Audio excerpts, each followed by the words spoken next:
Assalamualaikum warahmatullahi wabarakatuh. Izin memperkenalkan diri, nama M. Amar Naufal, NPM 1853031007, mahasiswa pendidikan ekonomi 2018 Universitas Lampung. Ya, kali ini kita akan membahas ekonomi pembangunan. Apa sih ekonomi pembangunan? Ekonomi pembangunan merupakan cabang ekonomi yang mempelajari aspek-aspek ekonomi dalam proses pembangunan di negara berkembang yang berfokus pada metode pembangunan ekonomi, pertumbuhan ekonomi, dan perubahan sosial. Pada kesempatan kali ini saya akan menjelaskan tentang peta konsep alur posisi pembangunan ekonomi. Sebelumnya kita akan membahas tentang ilmu ekonomi. Apa sih ilmu ekonomi itu? Ilmu ekonomi adalah suatu ilmu yang mempelajari tentang segala tingkah laku manusia yang bertujuan untuk mendapatkan dan mengelola sumber daya yang terbatas. Ilmu ekonomi juga dapat dipahami sebagai usaha dalam membuat suatu alternatif barang atau jasa untuk memuaskan kebutuhan hidup manusia yang tak terbatas. Ilmu ekonomi itu sangat berperan penting dalam masyarakat dan memberikan dampak yang besar bagi kehidupan masyarakat. Oleh karena itu, terdapat pembagian dalam ilmu ekonomi, yaitu yang pertama ekonomi deskriptif. Ekonomi deskriptif merupakan analisis ekonomi yang menggambarkan kondisi sebenarnya berdasarkan kondisi fakta dalam perekonomian. Selain itu, dalam penggambarannya, ekonomi deskriptif mempunyai beberapa bentuk, seperti berupa grafik maupun kurva. Fungsi utamanya adalah agar setiap masyarakat bisa mengetahui ekonomi suatu negara secara faktual. Misalnya, gambaran kondisi krisis moneter di Indonesia yang terjadi pada tahun 1998. Lalu yang kedua ada teori ekonomi.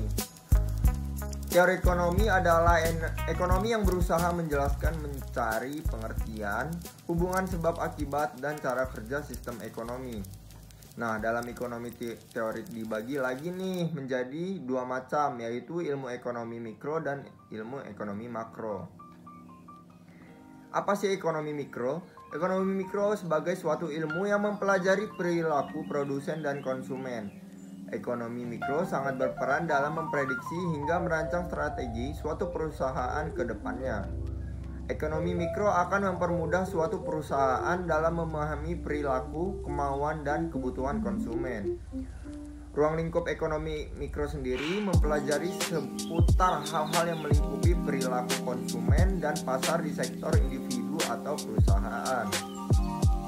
Konsumen dan produsen sendiri merupakan individu pada setiap rumah tangga, organisasi, masyarakat, dan perusahaan. Untuk yang pertama yaitu teori harga. Teori harga sendiri menjelaskan tentang harga keseimbangan antara penjual dan pembeli, di mana keduanya melakukan proses tawar-menawar hingga tercapai suatu kesepakatan pada tingkat harga tertentu. Kemudian yang kedua, teori produksi. Teori produksi juga digunakan sebagai dasar dalam menganalisis tingkat dan biaya yang dibutuhkan dari suatu proses produksi. Kemudian yang ketiga, teori distribusi. Teori distribusi dilakukan dengan tujuan menganalisis upah tenaga kerja, keuntungan, serta besarnya bunga yang harus dibayarkan kepada para pemilik modal. Kemudian di sini ada ekonomi makro. Ekonomi makro adalah ilmu yang mempelajari keseluruhan perilaku ekonomi yang berkaitan dengan penggunaan faktor produksi yang tersedia secara efisien. Tujuan makro adalah mencapai kemakmuran masyarakat yang maksimal. Ekonomi makro disebut juga sebagai teori pendapatan, karena inti ekonomi makro adalah penentuan tingkat kegiatan ekonomi yang diukur dengan pendapatan. Lalu yang terakhir ada ekonomi terapan. Bagian yang ketiga adalah ilmu ekonomi terapan. Secara singkat dapat diartikan sebagai ilmu ini berkaitan dengan analisis ekonomi teori untuk merumuskan kebijakan-kebijakan dan pedoman yang tepat untuk menangani masalah ekonomi tertentu. Jadi, ilmu ekonomi terapan lebih bersifat praktis dengan menerapkan pengertian ekonomi pada bidang-bidang atau masalah-masalah tertentu. Nah, terakhir kita ke ekonomi pembangunan. Setelah kita mengetahui tiga tadi, jadi kita bisa menyimpulkan ekonomi pembangunan didefinisikan dijadikan sebagai suatu cabang dari ilmu ekonomi yang bertujuan untuk menganalisis masalah-masalah yang dihadapi oleh negara-negara berkembang dan cara-cara untuk mengatasi masalah-masalah itu supaya negara-negara tersebut dapat membangun ekonominya dengan lebih cepat. Pembangunan ekonomi merupakan suatu proses yang menyebabkan pendapatan per kapita penduduk suatu masyarakat meningkat dalam jangka panjang, disertai dengan perubahan ciri-ciri penting suatu masyarakat, yaitu perubahan dalam keadaan sistem politik, struktur sosial, nilai-nilai masyarakat, dan struktur kegiatan ekonominya. Ekonomi pembangunan merupakan ilmu yang mempelajari tentang pembangunan ekonomi. Sedangkan pembangunan ekonomi atau sering pula disebut perkembangan ekonomi adalah suatu proses yang menyebabkan pendapatan per kapita penduduk meningkat dalam jangka panjang disertai dengan perubahan ciri-ciri dalam suatu masyarakat atau biasa disebut modernisasi.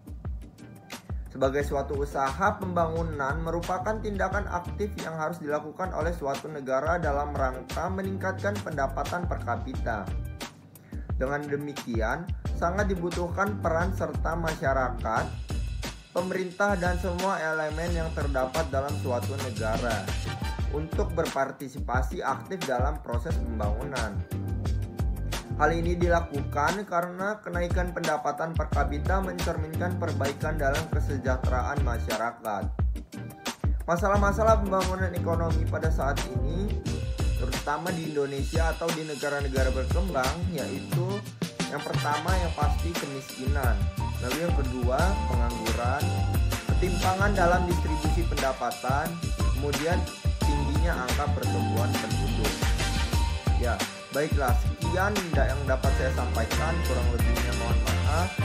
Saya akhiri, wassalamualaikum warahmatullahi wabarakatuh.